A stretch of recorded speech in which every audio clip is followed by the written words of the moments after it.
আসসালামু আলাইকুম, কেমন আছেন সবাই? আলহামদুলিল্লাহ আমি ভালো আছি। সানভীর ব্লগ থেকে সানভীর মামা বলছিলাম। তো আজকে কচুরলতি দিয়ে চিংড়ি মাছ রান্না করব। তো ছোট চিংড়ি আর খুঁজে পেলাম না, তো বড় চিংড়ি দিয়ে চালিয়ে দিচ্ছি। তবে ছোট চিংড়ি দিয়ে কচুরলতি খুবই মজা হয়। তো মাছটা আমি কেটে নিচ্ছি। মাছটা আমি একদিন আগে নিলাম, ফ্রিজে রেখে দিয়েছিলাম। এখন বের করে এটা কেটে নিচ্ছি। এখন বিকালবেলা হঠাৎ করে খবর পেলাম যে ঘরে মেহমান আসবে। তাড়াহুড়ো করে 3:30টার দিকে চলে আসলাম রান্না করে।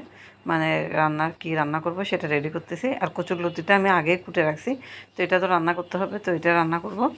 তো মাছটা কুটে নিছি, মাছটা কুটে ভালো করে ধুয়ে নিলাম। অল্প মাছ ফ্রিজে রেখে দিব আর অল্প মাছ দিয়ে রান্না করব।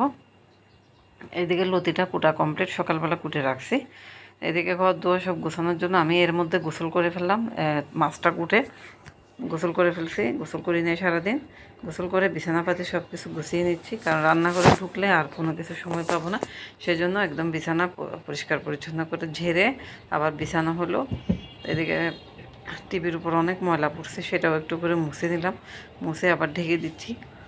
আসলে ব্যস্ততার জন্য ঘরের কাজ সবসময় করা হয় না, প্রতিদিন করতে পারি না, যখন সময় পাই তখন করি। তার মধ্যে চুলগুলো ভিজা ছিল, এর মধ্যে আমি যেহেতু রান্নাঘরে ঢুকবো চুলটাকে ভালো করে মুছে তো রান্নাঘরে ঢুকবো। কখন বেরোয় বলতে পারি না, কি রান্না করব মেহমানের জন্য সেটা ভাবতেছিলাম, এই আর কি।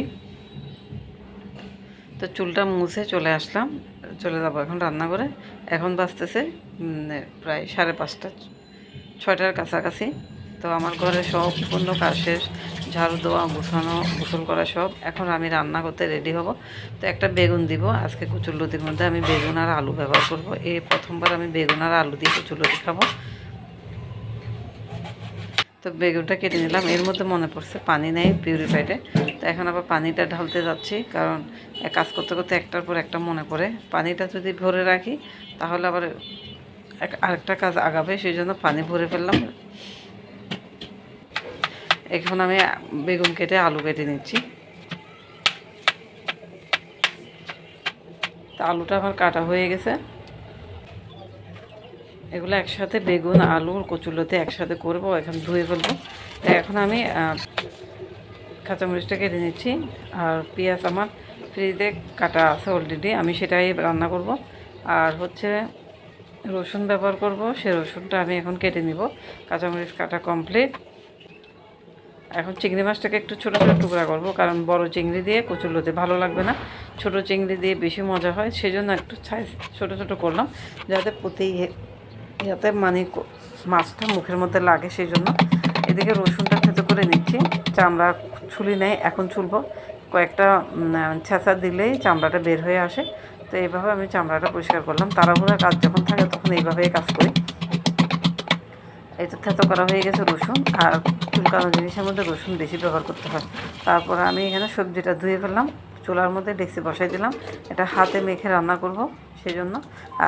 তারপর চিংড়ি মাছটা দিয়ে দিলাম, রসুন দিয়ে দিলাম, কাঁচামরিচ দিলাম, পেঁয়াজ দিয়ে দিলাম। পেঁয়াজের পরিমাণটা একটু বাড়িয়ে দিব। মরিচের গুঁড়া, হলুদের গুঁড়া, তারপর লবণ, তেল, একটু জিরার গুঁড়া, টমেটো দিব পেস্ট, সব কিছু হাতে একসাথে মেখে নেব। টমেটোটা দিলেও চলে, না দিলেও চলে, তবে স্বাদের জন্য দিচ্ছি আর কি আমি।